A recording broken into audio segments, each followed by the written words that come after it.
Do you have an on-campus repair person? I don't. I've never even heard of such a thing.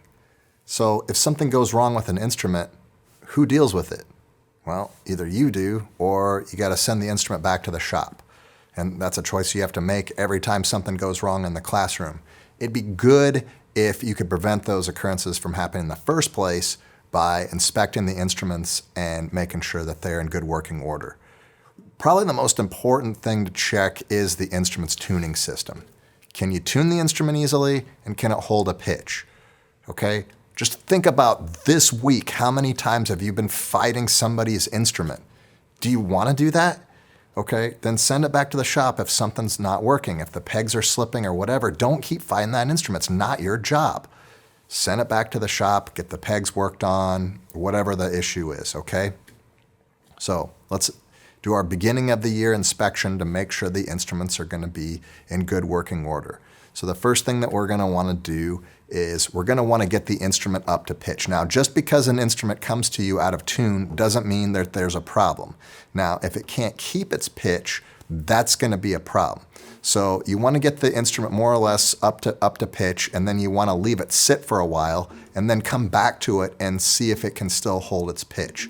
If it can, great. Now, you want to also check to make sure that the fine tuners are in good working order. Now, this is a Whitner tailpiece, and it's great, especially for fractional size instruments. And again, I have no affiliation with this company. I don't even think I say the name right. But I like them because the fine tuners are built into the tailpiece, which gives you extra string length. And this is particularly important. Let's say you've got a violist playing on a 11.5-inch viola. Well, they're going to need all the string length they can get, because you think that they engineer strings for 11.5-inch viola? No, they do not. So they're playing on just regular violin strings that have been down-tuned, okay? The research and development costs to develop a string for a fractional size instrument like that is too high, and they would never make their money back. So they just repackage other strings, okay? It's the dirty little secret of big string industry. Just kidding. But in any case, you know, they have mouths to feed too, just like we do. So hey, every little bit of string length helps, okay? So can the fine tuners turn easily? All of them. Check it out. Make sure that they can all turn easily. It's very important. What I would do is I would unscrew it all the way till it stops catching, and then screw it all the way down until you can't turn it anymore, and then keep testing the string.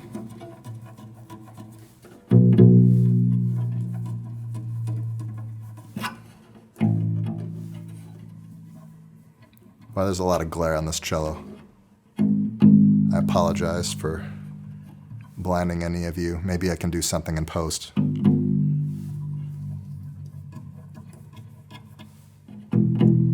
So it can go, you know, like how much effect does the fine tuner actually have on this cello is basically what you're trying to figure out for all four strings. Because sometimes you'll get a fine tuner and like you can only turn it, you know, maybe a half step if you're lucky, and that's just not going to work. You know, you need more room for that for the students, because most of them are going to be tuning with the fine tuners. A lot of them aren't going to be tuning with the pegs yet. That's a skill for later on. Another battle that I fight is I get students that come in with only one fine tuner on the E string, or sometimes with the A string for violas. And hey, you know, if they're ready for that, that's great. But just because, you know, and so why do they do this on some of these intermediate instruments? Well, because it must be a better violin if it only has an E fine tuner, right? You know, you can take a $1,000 violin and turn it into a $2,500 violin if you just take 3 fine tuners off. Well, that makes no sense, okay? Just because it only has one fine tuner on it doesn't mean it's a better quality instrument. Now, the less fine tuners that you have on your tailpiece, well, that reduces the weight of the tailpiece, and that's going to supply more resonance to the instrument, but only if the strings are in tune. So if your students can't really accurately tune those strings with the pegs, you're not going to see any improvement in resonance. You're going to see a decrease in resonance because the sympathetic vibrations are not going to be there because the strings are out of tune. So you're going to have to help your students with that and say, listen, you're not ready for an instrument without fine tuners yet. You're not quite comfortable with the pegs yet, or maybe the pegs on their instrument aren't good and they can't tune with them in the first place.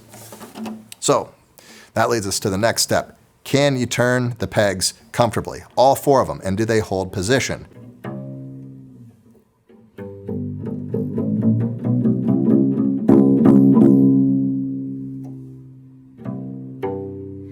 Right? So if it's not that easy and you're having to like, push in with all your might, okay?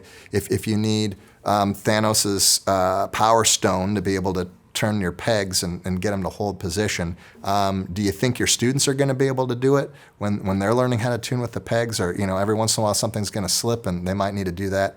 No, they're not, because they don't have any of the infinity gems. So they can't possibly do that. So you need to send it back to the shop and get the pegs worked on. All 4 pegs need to be tested. Make sure they're holding pitch. Again, once you get them up to pitch, come back 5-10 minutes later. Do a set of instruments at a time. Come back, retest them, see if any of them have slipped in those 5-10 minutes. Or hey, even better, check them the next day and see what's going on. Okay, and if they've slipped a considerable amount, then something's not right with the tuning system. Okay. Now, with the tailgut can the length of the tailgut can kind of control, the tension system and, where sort of the bridge is in relationship to the fingerboard and the tailpiece, how tight this instrument's going to play.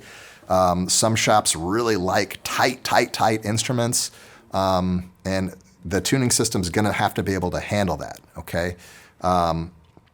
If they're playing on looser instruments, then there might be a little bit more pitch issues where you put a little bit more weight on the string and you might have some bend to the pitch. So that's not really good, but it's going to be easier on the tuning system because there's not going to be quite as much tension on the instrument. And each instrument has its own. Well, it doesn't really have its own preference because it doesn't have preferences. It's an instrument. But there are ways to optimize the tailgut, and it's not a one-size-fits-all solution. So has your shop messed with the tailgut and, and made it into an optimized length for the tailpiece, bridge, total length of the instrument, or do they just pull it out of the wrapper and slap it on? Or is this, a 40-year-old instrument that was never very valuable in the first place that they're just recycling through their rental program, okay? So I would just eyeball it just to see if the ratios look reasonable.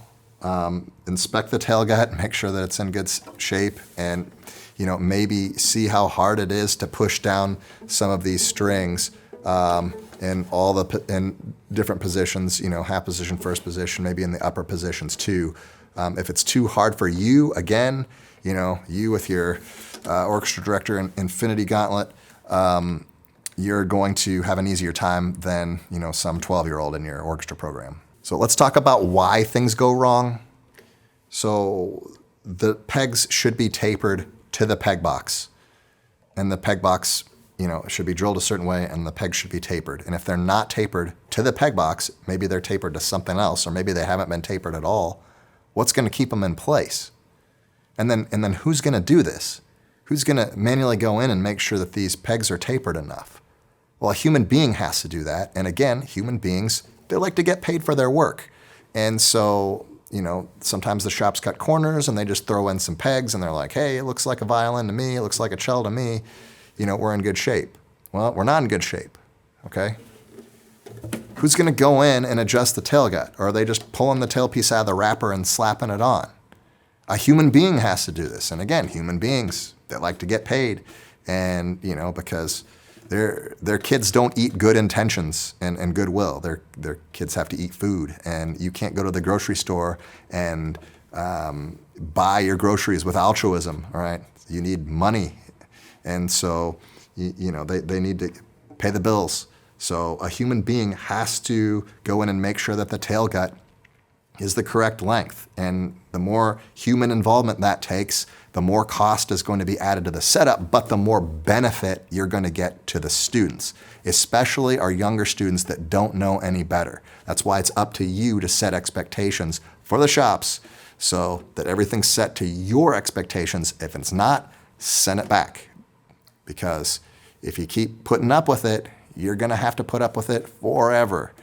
If you set expectations and make sure they follow those expectations, you're going to have to either put up with it less because they're going to start doing better with their QC, or you're going to have to find a new shop to do business with because they're not cutting it. And it's sad, but hey, you're there to advocate for your students, not for the shops. So be an orchestra teacher, all right? You're not in retail sales. You're in music education. So do your job, advocate for your students. All right, in the next video, I'm gonna show you some tips on how to tape the instruments. If you already have a good system in place, that's great. You know, I'm not gonna go into a lot of detail about how many tapes or whatever. I'm just gonna talk about the actual process of how to save time while you're taping an instrument. And there's definitely some things that you can do that probably take more time. So you've got a lot of instruments to tape and you gotta do it pretty quickly. So I don't wanna spend extra time doing that. I've got other stuff to do, like making these YouTube videos. So I'm gonna show you the way I do it. If you've got a better way to do it, awesome, but gonna make a video out on anyway, just in case. All right, we'll see you in the next video.